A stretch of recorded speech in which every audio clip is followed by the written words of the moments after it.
Jesus lhes disse: venham comigo, e eu os farei pescadores de gente. Então eles deixaram imediatamente as redes e o seguiram. Pouco mais adiante, Jesus viu outros 2 irmãos, Tiago, filho de Zebedeu, e João, o irmão dele. Eles estavam no barco em companhia de seu pai, consertando as redes, e Jesus os chamou.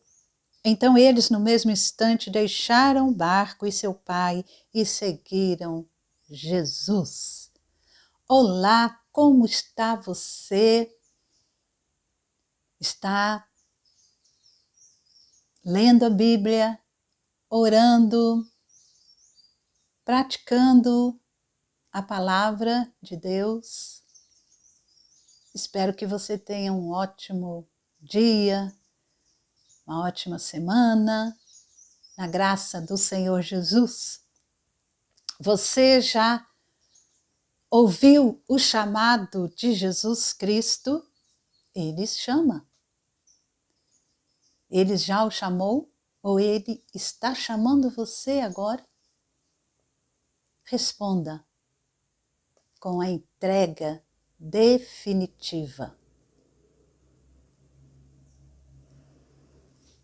Li aqui Mateus capítulo 4, 19 até o 22, na versão NAA, Nova Almeida Atualizada. Todas as vezes que Jesus chamou os seus discípulos, aqui ele chama os 4 pescadores, eles responderam com uma entrega definitiva. E essa entrega definitiva, como que nós sabemos que foi definitiva? Porque imediatamente, no mesmo instante, deixaram as redes, deixaram o seu barco e seguiram Jesus. Essa resposta, com essa entrega definitiva de suas vidas, seus corpos, sua alma, seu coração, demonstra uma extrema confiança no Mestre Jesus. E isso é elemento de um verdadeiro discípulo, se entregar definitivamente, demonstrando assim total confiança em Jesus Cristo. Mas teve momento que alguns candidatos a discípulos foram reprovados. Em Lucas, no capítulo 9, a partir do versículo 59, nós vemos isso. O primeiro nós já vimos na aula passada, mas hoje Jesus, ele chama a um outro. Jesus disse: siga-me. E ele respondeu: Senhor, deixe-me ir primeiro sepultar o meu pai. Mas Jesus insistiu: deixe que os mortos sepultem os seus mortos. Você, porém, vá e anuncie o reino de Deus. Nesse caso aqui, Jesus desafiou esse discípulo a se entregar definitivamente, sem se preocupar com a sua vida, com a sua lida, com seus familiares. Mas não é de uma maneira negativa, não. Ele tinha que confiar no Mestre Jesus, que o estava chamando. E também aquele homem, aquele discípulo? Será que ele saberia, aquele que Jesus chamou aqui, ó Senhor, deixe-me primeiro sepultar o meu pai? Ele saberia o dia que o seu pai, sua mãe, iria morrer? Ele saberia dizer quando, em quantos anos Jesus teria que esperar para ele poder atender aquele chamado? Jesus mostrou a ele que a prioridade era ele ir e anunciar o reino de Deus. E outro disse para Jesus, aqui no versículo 61 de Lucas 9, Senhor, quero segui-lo, mas permita que antes disso eu me despeça das pessoas da minha casa. Mas Jesus lhe respondeu, ninguém que põe a mão no arado e olha para trás é apto para o reino de Deus. Esse falou que queria seguir Jesus, mas primeiro ele teria que despedir lá dos seus, da sua casa. Ou seja, ele não estava certo. E Jesus vê a incerteza do coração daquele homem. E Jesus mostra para ele, ninguém que põe a mão no arado e olha para trás é apto para o reino de Deus. Jesus Cristo ia chamando os seus discípulos e ia caminhando, pregando, ensinando. E nesse caminhar, muitos iam e talvez com aquela empolgação, o Senhor, eu vou te seguir. Aí Jesus mostra, não é que Jesus rejeita, mas Jesus mostra critérios. Jesus mostra a eles que nem todos que querem servir a Jesus demonstram ou têm as qualidades e caráter, o compromisso necessários. Ele esclarecia os critérios para aqueles que queriam servi-lo ou para aqueles que o seguiriam e o serviam. E no reino de Deus não há voluntários. No reino de Deus não há voluntários. Porque o voluntário, aquela pessoa voluntária, ela entende que está fazendo algo maravilhoso em servir e desejam que os outros sejam agradecidos por ela estar servindo, por ela estar fazendo algo. E deseja também que outras pessoas também se sacrifiquem e façam como ela está fazendo. Ela entende assim que o seu trabalho, a sua maneira de agir, a sua ajuda, o seu serviço deve ser reconhecido. Esse é o voluntário. E assim trazem consequências, demandas, e esperam assim que outras pessoas venham fazer também algum tipo de sacrifício, assim como ela está fazendo. Então, no reino de Deus não existe voluntários. No reino de Deus existe aquele ou aqueles que são chamados por Jesus Cristo. E esses que são chamados por Jesus Cristo Eles enxergam as dificuldades como oportunidades. Esses que são chamados por Jesus Cristo,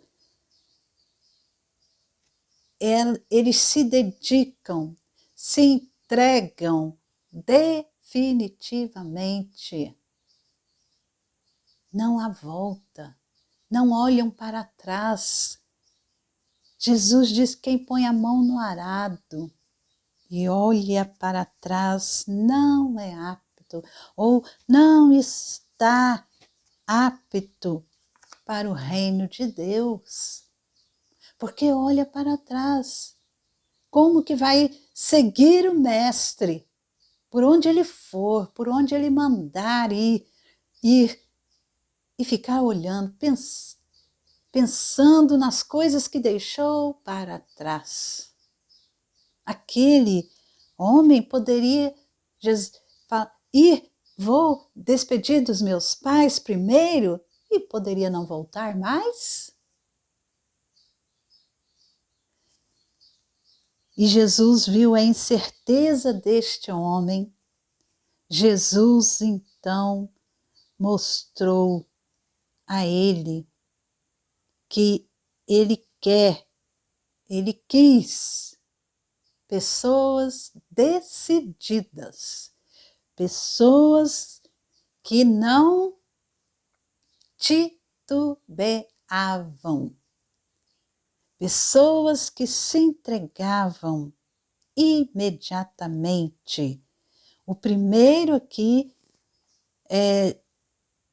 demonstrou que não se entregaria definitivamente, e o segundo demonstrou que não confiava no Mestre Jesus. Então Jesus quer pessoas decididas. Uma decisão fraca, facilmente não faz um verdadeiro discípulo. E tem que ser chamado por Jesus. Tem que ter esse chamado. Uma decisão fraca, titubeante, não faz de ninguém um verdadeiro discípulo, um verdadeiro pescador de gente. Mas temos um exemplo de Mateus, lá no capítulo 5 de Lucas. Nós vemos o chamado de Levi, ou Mateus. Depois disso, Jesus saiu e viu um publicano chamado Levi sentado na coletoria e lhe disse: siga-me. Ele se levantou e, deixando tudo, o seguiu. Então Levi lhe ofereceu um grande banquete em sua casa, e era grande o número de publicanos e outras pessoas que estavam com eles à mesa. Os fariseus e seus escribas murmuravam contra os discípulos de Jesus, perguntando: por que vocês comem e bebem com os publicanos e pecadores? Jesus tomou a palavra e disse: os sãos não precisam de médico, e sim os doentes. Não vim chamar justos, e sim pecadores ao arrependimento. Veja, Mateus, ele estava trabalhando na coletoria, ele recebia os impostos, ele cobrava os impostos dos judeus. Ele, sendo um judeu, cobrava os impostos dos judeus para os romanos.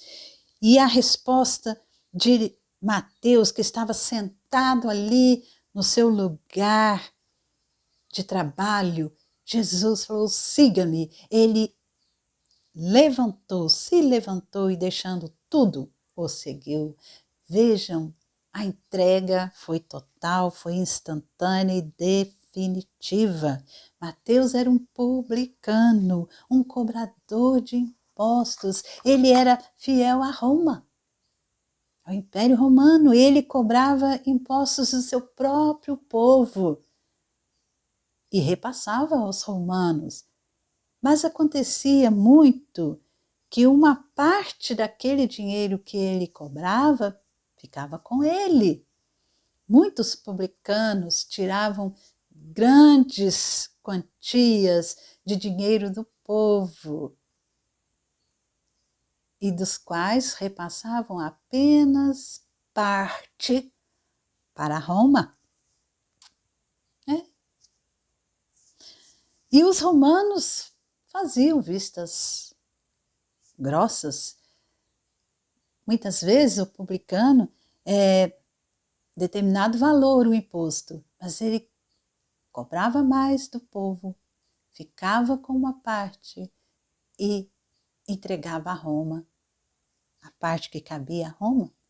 E Roma sabia disso? Os governantes sabiam disso, dessa corrupção. Mas faziam vistas grossas e assim eles mantinham a lealdade dos cobradores de impostos. Então eles eram muito mal vistos pelos judeus, pelos seus compatriotas. E a consequência disso, esses publicanos eram muito ricos, né? E no caso de Mateus, a coletoria, o local que ele ficava trabalhando, ficava no importante entrocamento de passagem viário da época. E era um local muito propício para se enriquecer. E ele sabia que se algum momento ele abandonasse a coletoria, deixasse a coletoria, ele nunca mais poderia retornar ao posto de coletor de impostos. Por isso, a sua decisão de abandonar tudo, seguir a Jesus, nessa entrega definitiva, nesse profunda confiança naquele que o chamava, demonstrou a profunda conversão no seu interior, a conversão daquele homem. E certamente, de todos os discípulos, ele foi o que fez maior sacrifício material, nós podemos falar, para seguir o Mestre Jesus. Ele teve uma resposta instantânea. Ele abandonou tudo. Ele teve essa experiência de profunda conversão e sacrificou-se, materialmente falando. Mateus, Pedro, Tiago, João, André e todos os demais tomaram uma decisão de vida, ser pescadores de gente. E tendo recebido esse tesouro, o maior dos tesouros, que é Jesus Cristo, eles dispuseram sua vida, dispuseram todo o seu viver, para que esse tesouro chegasse a outras pessoas, e chegou até nós, e chega até você hoje. Esse tesouro, se você já o tem, não pode ficar guardado às 7 chaves, não, mas deve ser compartilhado. Hoje nós estamos aí com as redes sociais. Compartilhe, compartilhe, compartilhe, compartilha-se tantas coisas, e entre elas coisas tão inúteis. Então compartilhe esse tesouro que é Jesus Cristo, através das suas redes sociais, através do seu viver. no seu trabalho, na sua casa, na sua vizinhança, presencialmente. Compartilhe Jesus. Esse tesouro não pode ficar guardado a 7 chaves. O que os discípulos receberam de Jesus, eles deviam transmitir a outras pessoas. Assim como eles foram pescados por Jesus, eles deveriam pescar outras pessoas para Jesus. Você já fez essa decisão, essa entrega definitiva? Uma vida disposta definitivamente a seguir Jesus? Será que estamos guardando esse tesouro para nós mesmos, o precioso tesouro que é a vida, a salvação em Cristo Jesus? Para nós, Jesus nos deu. E nós também fomos chamados por Jesus para agir como pescadores de gente. Jesus Cristo é aquele que chama. Não há voluntários no reino de Deus. Tem que ser chamado. E quando é chamado, tem que se entregar definitivamente, demonstrando total confiança no Mestre que chamou, o Mestre Jesus Cristo. Abraços e abençoada semana para você.